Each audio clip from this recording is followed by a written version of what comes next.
Prime Minister today tried to dig himself out of a bit of a hole.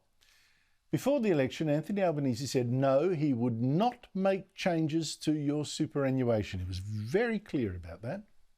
Does Labor commit to the current super arrangements for self-funded retirees and other superannuants? And do you rule out any increases to super taxes and changes to caps? We've said we have no intention of making any super changes. One of the things that we're doing in this campaign is we're making all of our policies clear.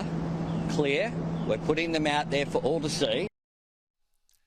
But now the Prime Minister has a problem because he does actually want to make changes. He wants, for instance, to save a lot of money by cutting super concessions for the rich, people with maybe $3 million in super. And its Treasurer wants to encourage super funds to use those trillions of dollars they've got to invest in Labor projects. So the Prime Minister today said he didn't actually say what you just heard, not at all. We said during the election campaign that we did not intend to make big changes to superannuation, and we don't. No, he didn't rule out only major changes before the election. Hear it again. We've said we have no intention of making any super changes. But Treasurer Jim Chalmers today, he also tried that same dodge. You accept if you do make changes, it's a broken promise. Well, we're not proposing and not contemplating major changes to the system. Are you considering taxing at a different rate income on the income and the superannuation deposits over a certain level? Well, we haven't come to a concluded view. But are you considering it? Because that's a bloody major change, isn't it? I don't think so. Oh. I don't think people considered it to be a major change last time there were tweaks of that nature. Tweaks, but you're talking about taxing at a different level the income on superannuation, and that's not a major change. I wouldn't have thought so, Neil. Depends how you do it. Well, joining me is the panel. I'm sure it's going to solve this issue. South Australian State Labor MP Lucy Hood, and for the first time, Rebecca Von Hoff from Hilmers Network. She's also a councillor from the Toowoomba Regional Council, where locals are battling a youth crime wave. Lucy, didn't Anthony Albanese, as we just heard, rule out any changes to super in this term? Hi, Andrew, and great to have Rebecca on the panel tonight.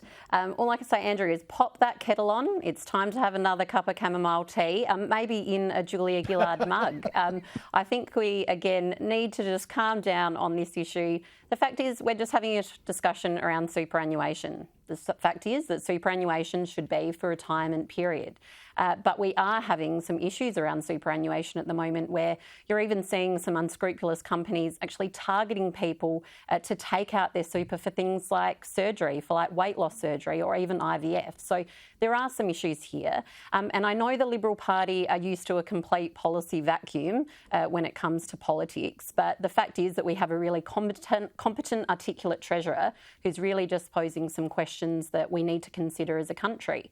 The other fact of the matter is that taxpayers, all your mums and dads that are listening at home tonight, including my dad, g'day dad, are going to potentially by in 2050 be forking out just as much in super tax concessions as the age pension. So these are just questions that we need to ask as a nation. No, Rebecca. Lucy, if you want to make those changes, fine, but he ruled out any changes before the election. That's the issue here. It's an issue of trust. And I've got to say, Rebecca, the examples that Lucy was given, like, we've got to stop people using it for IVF. I would imagine that for some people, having the money for IVF, where you only got a limited period of time where you could have that child you've really, really wanted, might actually be a wiser use of their money, and it is their money, than saving up for their retirement, which could then be childless. Don't you think?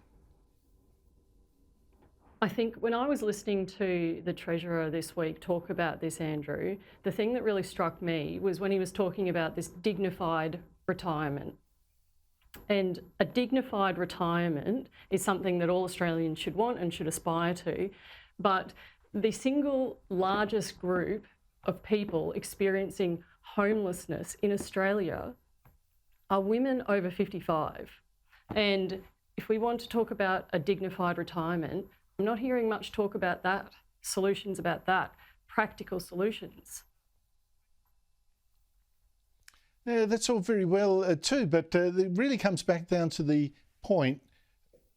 Did the Prime Minister make a promise before the election that he wants to now break? And if he does, well, what do you think, Lucy? Is that you might say the need is great, the issues are great, you've got to break it, but a broken promise is a broken promise. Could he get away with it? I would say that we are elected to deal with the challenges that we face as a nation, and clearly superannuation is one of those challenges. And so posing these questions around the fact that should taxpayers be forking out as much money for super tax concessions as they should for the pension is relevant questions that we should be having a discussion on. Yeah, I know that. But again, it comes back to, the carbon tax promise, that was broken too, and the voters are red hot on that sort of stuff. They don't like politicians they don't think they can control.